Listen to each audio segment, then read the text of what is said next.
que la presión llegue a cero para que los vasos sanguíneos se cierren, ¿no? Fíjense que ya con una presión alta o no relativamente alta, con 20, todavía no llegó a cero, ya el vaso sanguíneo se cierra. Y el vaso sanguíneo está cerrado. Aquí con 60 ya el vaso sanguíneo está cerrado. Aquí con 20 ya el vaso sanguíneo normal ya está cerrado. Porque decía que la hemorragia, el choque hipovolémico es un feedback positivo. Porque ¿qué pasa cuando a un tejido le llega menos sangre? ¿Qué va a tratar de hacer? Va a tratar de aumentar la cantidad de sangre que le llega al tejido. ¿Cómo hace?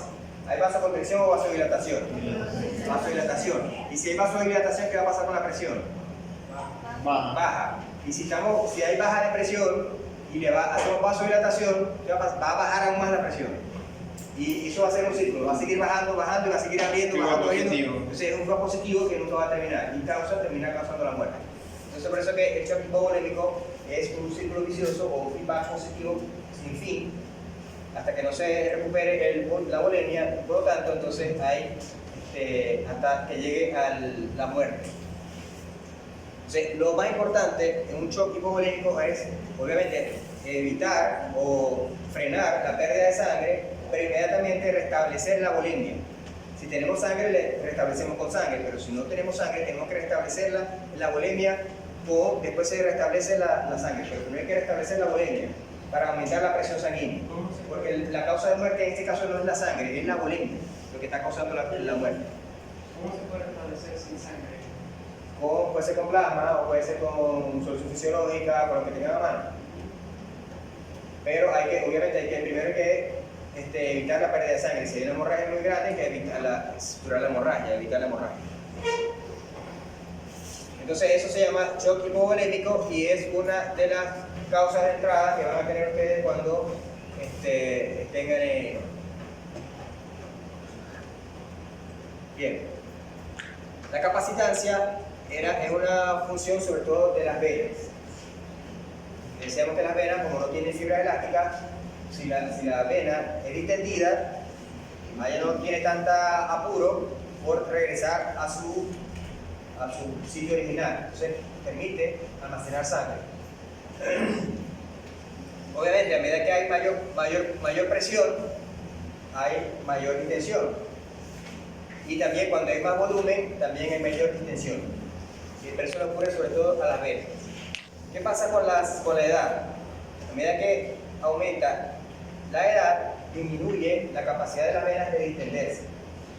Entonces, esto hace también que aumente la presión. En este caso son las arterias, también pueden almacenar sangre, pero las que son de capacitancia son las venas.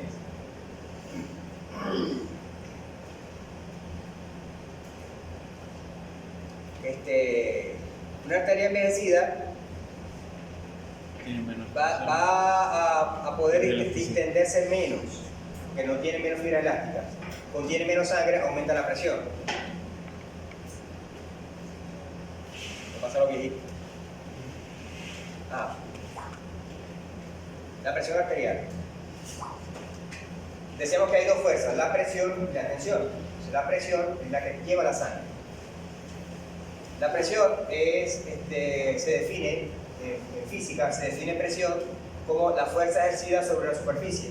O sea, si yo voy a empujar un mueble, o estas dos personas están empujando un mueble, ¿dónde está la fuerza? Donde ellos tienen la mano. Ahí están ejerciendo la presión para que el mueble se mueva. Están ejerciendo una presión, y la presión hace que se ejecute un trabajo que es el movimiento del mueble. Entonces, la fuerza es algo que empuja. Bien, la presión sanguínea, en este caso, ¿qué empuja? Si esto es la sangre, ¿qué está empujando la sangre? Empuja el vaso sanguíneo hacia afuera. Entonces, la presión sanguínea es la presión que ejecuta la sangre sobre las paredes del vaso para abrirlo. La presión sanguínea va a depender del vaso sanguíneo, la presión arterial, la capilar y la venosa. Uno siempre habla de la arteria. Esto es la ley de... ¿Qué hablamos? ¿La ley de qué? ¿La que hablamos la clase pasada? ¿La ley del autor? Que entre más la presión, más el chorro. ¿Ah? Pero no adelante me acuerdo, profe. Sale de Pascal. Creo. Ok. Bien, entonces, ¿qué pasa con la presión? ¿Quién ejecuta la presión de la sangre? ¿Quién hace que la sangre tenga presión? Corazón. El corazón por un lado y la otra es Los vasos. los vasos sanguíneos. Los mismos vasos sanguíneos, al provocar presión sobre, o al regresar a su situación inicial, ¿verdad? Por la tensión, le ejecutan presión sobre la sangre. Bien. Entonces, como la principal fuente de presión de la sangre es el corazón, entonces el corazón hay momentos en que produce presión y otros que no. ¿Cuándo produce presión? ¿Cómo se llama? En la sístole. En la sístole él produce presión y en la diástole él no produce presión. ¿Verdad? Entonces, en la sístole la presión de la sangre va a venir del corazón y en la diástole la presión viene de la reserva de presión que venga en la arteria. Entonces tenemos una presión del corazón, obviamente se llama presión sistólica. El corazón está en sístole. Y hay una presión que cuando el corazón está en diástole, que la ejercen los vasos sanguíneos, que se llama presión diastólica. Entonces, ¿cuál es mayor? La sistólica es mayor porque el corazón tiene más fuerza. Entonces, la sistólica es más alta que la diastólica. Entonces, aquí el corazón entró en sístole, llegó a 120 milímetros de mercurio. La presión, el corazón entra en diástole, la presión llega a 80. El corazón entra en sístole, volvió a subir a 120. Entra en diástole, volvió a bajar a 80. Pero no baja a cero, fíjense que no baja a cero, ¿no? Los vasos sanguíneos mantienen esta presión diastólica. Ok. ¿Qué pasa? Que esa presión se va manteniendo en la sangre a pesar de que el vaso sanguíneo esté muy lejos. O sea, el corazón está aquí, pero la sangre tiene que circular lejos. Pero a medida que el vaso sanguíneo sea más largo, ¿qué pasa con la resistencia? Aumenta, que sí que la presión también va a disminuir el flujo. Ahora estamos hablando de presión. Es lo mismo, o sea, la manguera está más larga, la presión también va a bajar en la punta de la manguera. Entonces, en la medida que la arteria se vayan ramificando, la presión, como ven aquí, va disminuyendo. La presión del corazón va disminuyendo. Cuando llega a las arteriolas, es cuando la presión cae violentamente, ya los capilares hay apenas cierta presión y ya en las venas ya no hay presión. Esto es la presión de la sangre. Entonces, todo tiene más presión, obviamente en las arterias, porque es del lado anterógrado, donde está el corazón. Y el corazón le transmite entonces la presión a la sangre. Ya el lado capilar, se pierde la presión del corazón y las venas ya no tienen presión. La sangre sí tiene presión, pero ya no viene del corazón.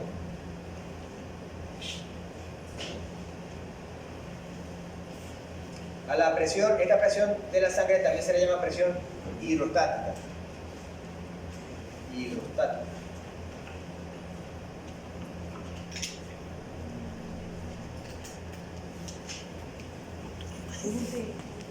Entonces, esta presión hidrostática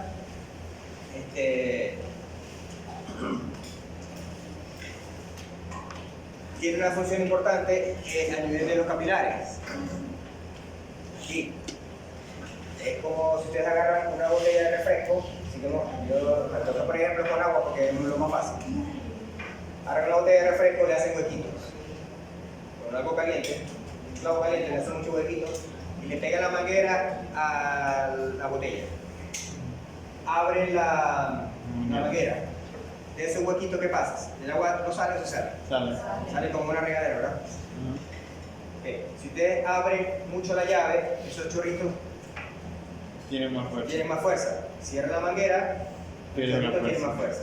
Esa fuerza con la que el chorrito sale de la botella es la presión hidrostática, que es lo que ocurre en los capilares. Los capilares son iguales, los capilares son un vaso sanguíneo que no tiene pared, solamente tiene el endotelio y tiene unos huequitos que se llaman poros. Entonces, ¿qué va a salir por aquí? Agua. Entonces, ¿cuánta agua? Dependiendo de la presión que hay aquí, igual como la manguera. Si hay presión, sale sale agua por los huequitos. Si aumenta la presión, no sale el agua por los huequitos. Y si sale mucha agua por esos huequitos de un capilar, ¿qué va a pasar con esa agua? Se queda ahí. Y si el agua se queda en el tejido, ¿cómo se llama? Edema. Entonces, ustedes verán una persona hipertensa, ay, tengo hinchados los pies. Sí. ¿Sí o no? ¿Por qué se le hinchan los pies? Porque aumentó la presión hidrostática en los capilares, y esos capilares, al aumentar la presión hidrostática, están botando más agua que lo que deberían, y por lo tanto el agua se está acumulando en el tejido y se forma un edema producto de un aumento de la presión arterial.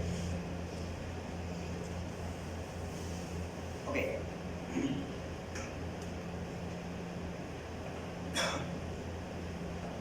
La presión arterial se mide en una arteria, obviamente. Hay dos tipos de presión. Eso se llama, esto es el efecto de la aorta, se llama cámara de compresión. Esto lo voy a preguntar al examen, no lo he preguntado nunca, lo voy a preguntar. ¿Por qué la aorta es una cámara de compresión? Entonces, la aorta es una cámara de compresión porque tiene fibras elásticas en la pared, y cuando la aorta recibe presión, parte de la presión la almacena en la pared, para cuando el corazón deje de bombear, se la regresa a la sangre. Hay que escribir todo. Sí. O bueno, se la pongo. Ahí veo cómo. Ay, no me ponga esa vaina de Una cámara de compresión. Una cámara de compresión es un espacio cerrado donde al meterle presión, esa presión se almacena. Y cuando la presión inicial se detiene, esa cámara suelta la presión. Como con el globo, exactamente. Eso, pero el nombre de eso que te he explicado en toda la clase, que he explicado de la clase pasada, es cámara de compresión. ¿Alguien tiene carro aquí? No. Fíjate que tiene más carro que el profesor. ¿Dónde tiene el motor una cámara de compresión? ¿Me he escuchado? No, que tú lo que haces es la cámara del carro. Sí. La cámara de compresión es cuando el pistón sube, comprime la gasolina que se incendia, y luego la gasolina al incendiarse hace que la presión del pistón baje. O sea, el pistón es el que sirve para almacenar presión. Por eso se llama cámara de compresión, que es lo mismo, exactamente lo mismo que hace el aire acondicionado. Entonces se llama compresor. ¿No has escuchado? ¿No? Se me llama compresor del aire. ¿Por qué se llama compresor? Porque es una máquina que almacena presión. Y al almacenar presión bombea el gas que hace que el aire fríe. Y entonces en la arteria, ya habíamos hablado que en la arteria hay varias presiones. La presión cuando el corazón bombea, esa la vamos a llamar presión sistólica, ¿verdad? La presión de las arterias, que es cuando el corazón deja de bombear, es la presión diastólica. Okay. Hay una presión de pulso. ¿Qué es la presión de pulso? ¿Cómo para qué va a ser? O sea, lo mismo La diferencia entre la sistólica y la diastólica. Y la media no está en el medio, por cierto. no está en el medio. ¿Por qué no está en el medio? Porque el sistólica es una de Bueno, pues si tienes algo alto y algo bajo, saca un promedio, el promedio está en el medio. Pero aquí no.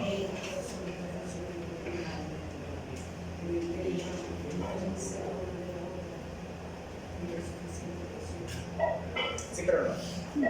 Por ahí va la cosa. Ya vimos que la diferencia entre la máxima y entre la sistólica y la diastólica es la presión del pulso. Y la media es lo que sacaríamos un promedio. Pero el promedio no está en el medio.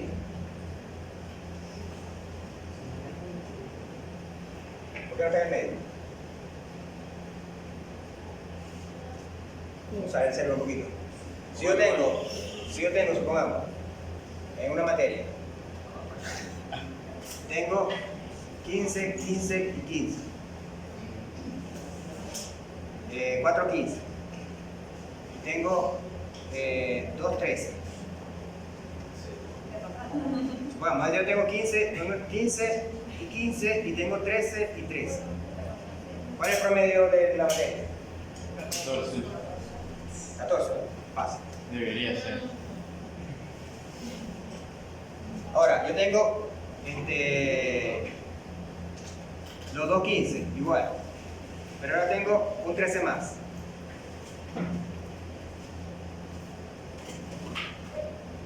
¿Cuánto es el promedio ahora? 13, y pico. Casi llegando a 14. Pero no sé. ¿Es 14? Sería 14 si yo tengo un 13 más. Aquí tengo 15 y 15, aquí tengo 13 y 13. Ahora tengo 15 y 15, pero tengo 3 y 13. 13 El promedio es 14, sino más bajito. Ajá. Tengo un número alto que es 15 y tengo un número bajo que es 13. Pero el promedio de esto no está en el medio. O sea, ¿por qué en este caso la presión arterial no está en el medio? ¿Qué hay más? ¿De esta o de esta? Además de ¿Y la la sistólica. Además de la sistólica. ¿Por qué Y hay más mucho más alta. Porque tiene más presión en el corazón, ¿no? Porque hay más presión sistólica o más presión sistólica que hay más presión sistólica perdón, más diastólica que sistólica. Porque hay más presión sistólica que la... Porque hay más diastólica que sistólica. La diastólica es más que Ah, ok, estaba haciendo error.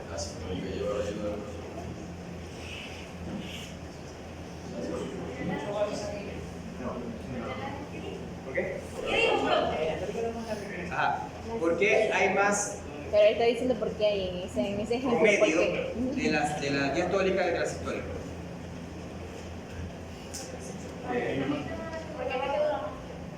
No. ¿Cómo es tu nombre? ¿Cómo es tu nombre?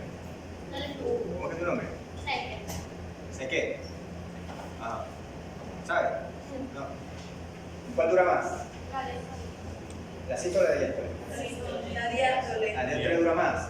Como la diástole dura más, entonces el promedio no es en la mitad. Sino que se va por El promedio se va para abajo. Bueno, estoy hablando mucha paja.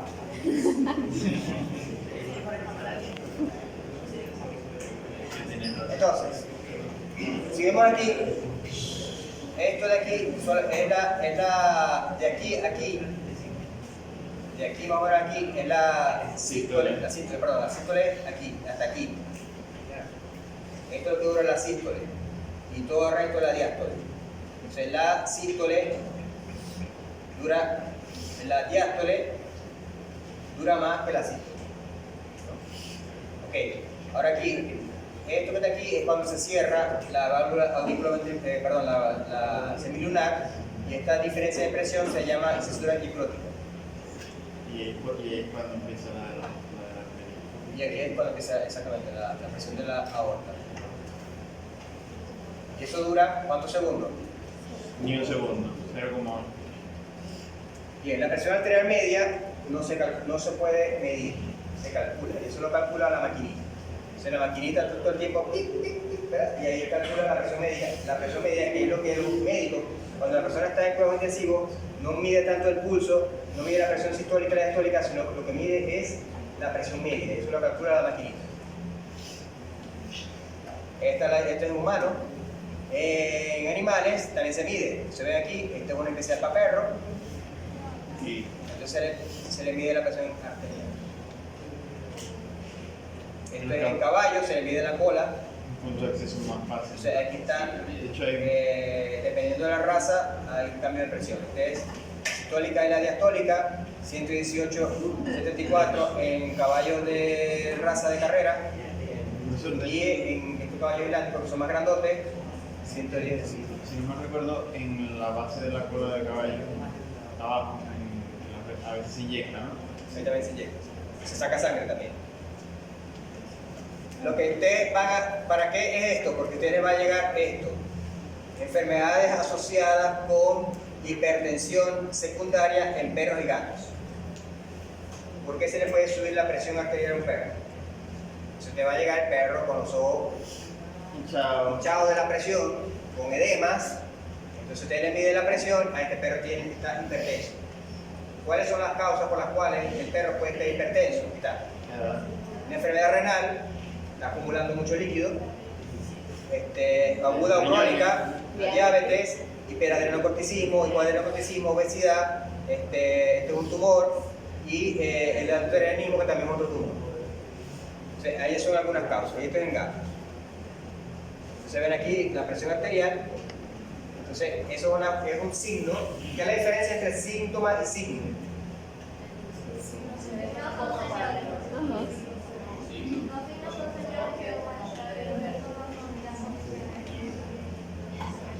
Consecuencias de Ah, prueba. ¿Qué más dice? ¿Qué es la diferencia entre un síntoma y un signo? La fiebre es un síntoma o un signo. La fiebre, ¿qué es un síntoma o un signo? Sí, te está mostrando algo antes del, como tal del La hipertermia es un síntoma o un signo. un síntoma. Ah, hipertermia. hipertermia. Ajá. Sí. La fiebre es un síntoma o un signo. La hipertermia. Cuando yo digo, ay, tengo fiebre, me tomo así la frente, tengo fiebre. Es un signo que lo puede medirse, ¿no? Es un signo porque se puede medir, exactamente. O sea, yo digo que tengo fiebre y le toco la frente, Ay, me dormí. tengo fiebre, eso es un síntoma. Pero si yo me pongo el termómetro y digo, tengo 38.5 de temperatura, eso es un signo. Yo estoy tomando la temperatura. Entonces, si el perro vomita, ¿es un signo o un síntoma? Un síntoma. Si el perro tiene diarrea, ¿es un síntoma o un signo? Un síntoma. ¿Verdad? En este caso, si yo le mido el perro está hipertenso, es un signo, porque yo lo tengo que medir con un aparato. ¿Verdad? Tiene hemoglobina, hay signos que no se pueden medir a la vista. Por ejemplo, yo digo, si el perro tiene anemia, yo no puedo decir el perro tiene anemia porque lo estoy mirando. Pues de pronto si bueno, tiene una mucosa pálida, pero eso sería síntoma. Pero yo medir el hematocrito es un signo. O si yo hago una radiografía y le miro algo que tiene en el intestino, eso es un signo. Eso yo lo estoy midiendo a través de un aparato. Bien, entonces esto es un signo clínico que ustedes deben tener este aparatico para medir la presión arterial del perro, igual como la persona. Si ustedes ejercen aquí, nadie va a prestar atención a eso. Pero si ustedes se van a otro país y atienden o van a ayudar en la clínica veterinaria, llega el perro, igual que una persona, viene el auxiliar, si ustedes son auxiliares, tienen que tomar la presión arterial del perro. Porque se trata igual con los mismos signos, los mismos síntomas que se tratan a las personas. Aquí no, llega el perro y no, tiene sarna, lléveselo, vaya a bañarlo. Ok, entonces, ¿de qué depende la presión arterial? Obviamente depende de la cantidad de sangre que tenga el vaso sanguíneo, más multiplicado por la resistencia periférica. Supongamos que la sangre, la cantidad de sangre que haya en determinado momento en la arteria sea normal y que la resistencia sea normal, no hay cambio en la presión. Aquí está mal el término, ¿ven? Bueno, está hablando de tensión en cuanto a la vasoconstricción. Ok, aquí está el volumen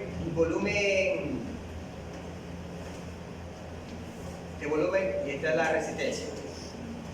Volumen alto, resistencia alta, sube la presión. Volumen normal con resistencia alta también sube la presión, sin aumentar volumen de sangre. Por eso que el gasto cardíaco es un determinante de la presión arterial. Si la persona no orina, no está expulsando líquido, hay más líquido en los vasos sanguíneos, va a aumentar la presión arterial. ¿Qué le ponen al que tiene presión arterial? Le ponen un diurético para que bote más líquido. Al botar el líquido, vamos a alterar esta parte de la ecuación y le vamos a bajar la presión arterial. La resistencia periférica tiene que ver entonces con que el vaso haga vasoconstricción o vasodilatación. Entonces, ¿qué también le ponen al hipertenso? Le ponen una medicina bajo la lengua que le provoca una vasodilatación inmediata, de tal manera que haya una caída de la presión. Entonces, por los dos lados lo podemos controlar de forma médica. Entonces, usted llega un perro hipertenso y tiene que bajar la presión. Puede ser por el lado del gasto cardíaco, o puede ser por el lado de la resistencia periférica, o puede ser por los dos.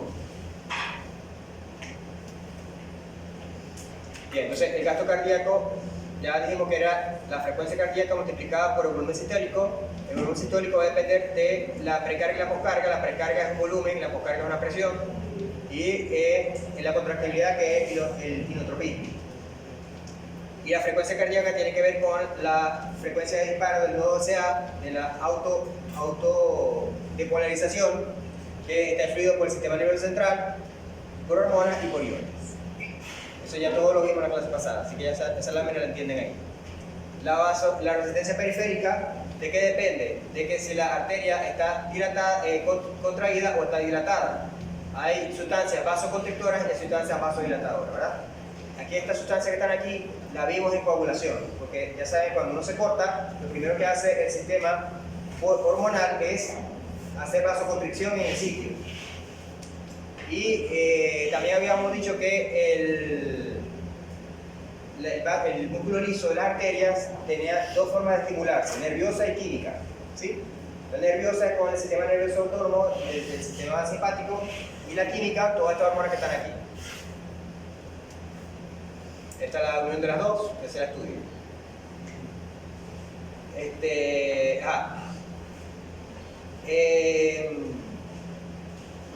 Debería ser corto. ¿Cómo se regula la presión arterial? Lo más rápido que el sistema circulatorio controla la presión arterial es a través de la resistencia periférica. O sea, la resistencia periférica, como vemos aquí, puede cambiar por vasodilatación o vasoconstricción. La forma que debe ser corto. La forma más rápida de que el sistema circulatorio cambie la resistencia a través del sistema nervioso, el simpático, ¿verdad? La sectora alfa. El simpático hace que haya vasoconstricción inmediata y aumenta inmediatamente la resistencia periférica. La otra forma es a través de sustancias como la que vimos aquí, las endotelinas, angiotensina, prostaglandina, que hacen cambios en la dilatación o vasoconstricción. Esta es química, nerviosa química, y a largo plazo el sistema nervioso del riñón de la tensina, angiotensina, aldosterona, que vamos a ver en la clase que viene. ¿Cómo controla el sistema la tensión arterial? Porque tiene unos receptores que controlan o monitorean la presión. ¿Dónde están esos receptores? Están en la carótida y están en el arco aórtico. En el arco aórtico hay unos receptores de presión. ¿Cómo se llaman los receptores de presión? Varos, ¿verdad? Los varoreceptores. Casi nadie lo respondió en el examen. Entonces, los varoreceptores son los que controlan la presión. Si aumenta la presión, esos receptores van a detectar ese aumento de la presión. Están ubicados en el arco aórtico y están ubicados en la carótida. Cuando aumenta la presión, inmediatamente el sistema nervioso va a tratar de bajar la presión. ¿Qué va a hacer el sistema nervioso para bajar la presión? Va a tratar de vasodilatación para que baje la presión. Y otra cosa es tratar de orinar más. Entonces, va a controlar el sistema de la presión sanguínea, de la dilatación, y aparte va a hacer que la persona orine. Vale, ya sabemos que el simpático es el que actúa. Cuando el simpático actúa hay vasoconstricción, y cuando el simpático deja de actuar es cuando hay vasodilatación. También lo vimos en la...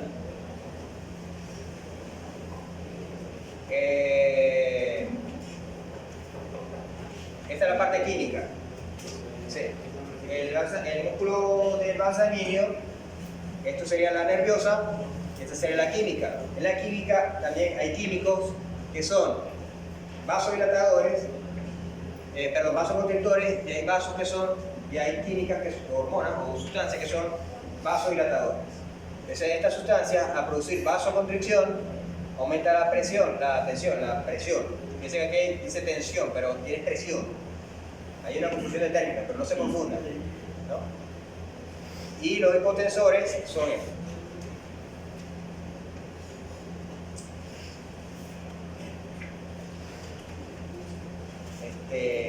Y la forma que controla el riñón es dependiendo de la cantidad de orina. Si hay alta presión, esa presión, el riñón va a tratar de orinar más. Si hay baja presión, el riñón va a tratar de orinar menos. Y activa una serie de mecanismos que vamos a ver en la clase que viene.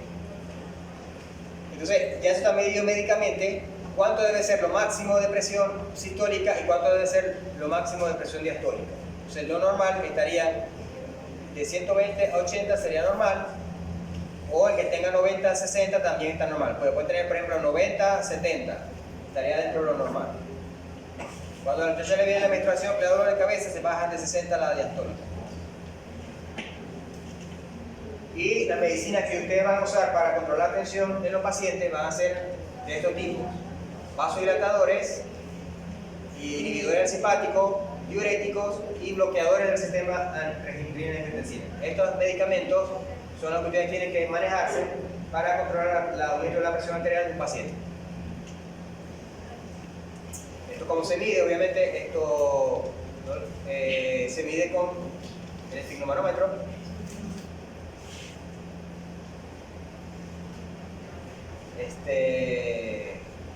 ¿De qué depende la sistólica y de qué depende la diastólica? Obviamente la sistólica depende del corazón y de la cantidad de sangre que haya. Y de la diastólica va a depender de lo que la arteria le pueda transmitir a la sangre y de la resistencia que haya. Okay. ¿De qué depende la presión arterial? Bueno, básicamente lo que más afecta a la presión arterial es la edad. A medida que la persona aumente en edad, la presión sistólica, la diastólica va aumentando, sobre todo la presión sistólica. ¿Por qué? Porque el corazón, las arterias se dilatan menos y el corazón, al tener más fuerza, aumenta la presión.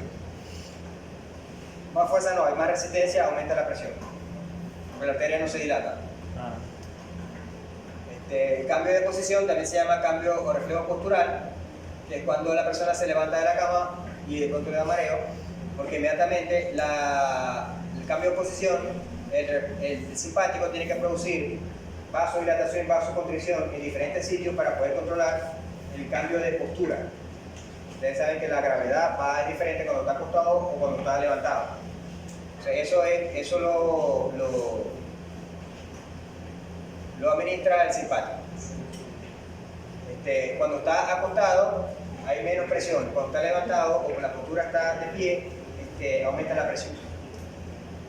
Cuando la persona está en el sueño, la presión arterial baja, porque está acostado, está durmiendo, cuando el simpático está disminuido, entonces hay más vasodilatación y hay menos presión arterial. O sea que la persona, el sueño, ¿cuál es lo contrario del sueño? ¿Cómo es la palabra que es lo contrario del sueño? Insomnio. Vigilia.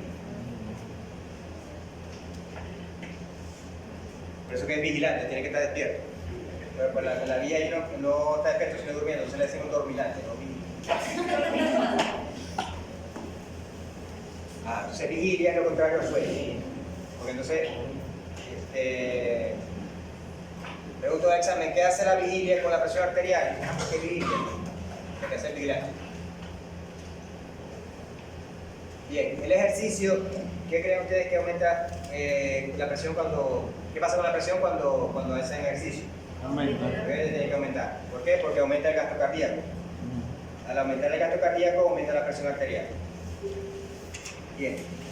Pero en el ejercicio pasa algo ¿cómo es la palabra?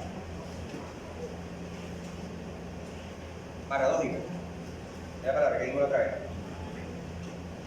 Que el ejercicio aumenta el gasto cardíaco. Al aumentar el gasto cardíaco aumenta la presión, como al aumentar el gasto cardíaco aumenta la presión. Pero al haber vasodilatación baja la presión, ¿sí? Entonces en el ejercicio ocurren esas dos cosas al mismo tiempo. Aumenta el gasto cardíaco porque el corazón aumenta la frecuencia cardíaca, pero baja la resistencia periférica porque hay vasodilatación a nivel de los músculos para que los músculos lleguen más sangre. Claro. Entonces, hay una situación paradójica. Aumenta la presión sistólica, Pero ¿y vasodilatación? pero el vasodilatación eso quiere decir que baja la presión diastólica. O sea, la presión sistólica aumenta por el aumento del vaso sanguíneo, pero la presión diastólica baja por la vasodilatación en el músculo. Esa vasodilatación en el músculo es activa, o sea, no es pasiva. Sí. Esto es lo que pasa en el embarazo. El embarazo hay inicialmente una caída de presión arterial, pero ya de la mitad para adelante aumenta ligeramente la presión arterial. Entonces, podemos definir que el embarazo aumenta la presión arterial. Pero pueden ser, depende. ¿Qué hace el embarazo con la presión arterial? Depende. Al principio la baja, pero después la sube. ¿Qué pasa si está alta toda la gestación? La preeclampsia. Entonces yo le pregunté a mi inteligencia artificial de cabecera, le pregunté qué era la preeclampsia. La preeclampsia es de uso Gemini. Ya la cambié. La preeclampsia es un aumento patológico de la presión arterial que ocurre en las mujeres y es producto de las alteraciones metabólicas en la placenta. Esas alteraciones metabólicas en la placenta, cambio de hormonas, produce que se le aumente la presión arterial a la mujer. Y es un signo de alarma, porque ¿qué significa que es preeclampsia? Que es pre a la eclampsia, que es antes de la eclampsia. ¿Qué es la eclampsia? No, la presión, la subida es la preeclampsia. ¿Qué es la eclampsia? Cuando colapsa el sistema es la eclampsia. Si una mujer, cuando llega a la eclampsia, convulsiona y puede llegar a entrar en coma. Después de que es la eclampsia. Si la eclampsia, Mucha atención de todos, mucha atención para todos ustedes. al aumentar la presión, se le comprime el vaso sanguíneo del cerebro y hay convulsiones. Entonces, se supone que eso se llama eclampsia porque ocurre tan rápido que la mujer convulsiona y se muere. Entonces, la mujer es embarazada, de pronto la mujer muy tranquila, cuando no había médico, la mujer quedaba muy tranquila, convulsionaba y se moría ella y el feto. Entonces era tan rápido que parecía prender una lámpara. O sea, que yo prendo la lámpara y se prende la lámpara. Lámpara. Que viene lámpara. Esta parte de la palabra, lámpara, viene de que es tan rápido como una lámpara. Se prende la lámpara. O sea, la mujer convulsionaba y se moría. Rápido, como prender una lámpara. Entonces, esa es la eclampsia. Pero cuando ven a las perras no le da eclampsia embarazada, o sea, preñada. A la perra le da eclampsia es después que pare. Pero es lo mismo, la perra convulsiona y se muere. Pero es otra causa. En la mujer, la eclampsia viene por el aumento de la presión arterial. En la perra, la eclampsia le da por la bajada de calcio. Entonces le baja tanto el calcio que le produce exactamente una hipocalcemia, la perra convulsiona y puede quedar ahí. Entonces, sobre todo las perras que tienen las camas grandes. Entonces, cuando yo diga eclampsia a la perra, ¿cuál es la causa? ¿Cuál es la razón o la causa de la eclampsia de la perra? La eclampsia de la perra le da posparto. Por baja. Y en la mujer, la eclampsia le da es embarazada. Muy fuerte.